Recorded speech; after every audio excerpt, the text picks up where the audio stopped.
ఇక్కడ అంటే ఈ పొజిషన్‌లోనే మీకు ఆల్‌మోస్ట్ ఒక 26 కేసులు పైన పడ్డాయా? 70 70ఆ? 70 ఓహ్! కేసులు దాటిపోయింది. 70 ఓకే.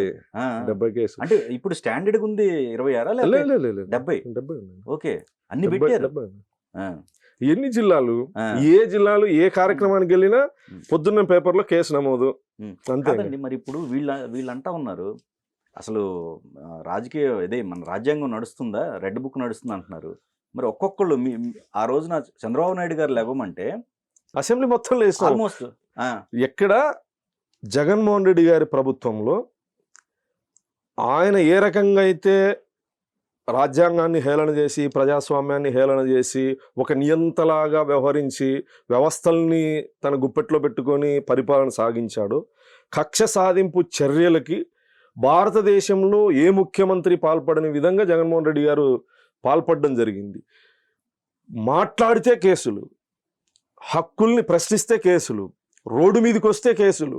ఇలా అంటే జగన్మోహన్ రెడ్డి ఒక నియంత, అసలు నన్ను వ్యతిరేకించకూడదు, నా పరిపాలన గురించి మాట్లాడకూడదు అనే ఒక అహంకార ధోరణితో జరిగింది. ఈరోజు వైఎస్ఆర్ కాంగ్రెస్ పార్టీ నాయకులు మాట్లాడుతూ ఉన్నారు కక్ష సాధింపు చర్యలని. నిజంగా చంద్రబాబు నాయుడు గారు అనే వ్యక్తి కక్ష సాధింపు చర్యలకు పాల్పడితే జగన్మోహన్ రెడ్డి గారితో సహా ఏ నాయకుడు కూడా రోడ్డు మీద ఉండరు, ఇప్పుడు జైల్లో ఉంటారు.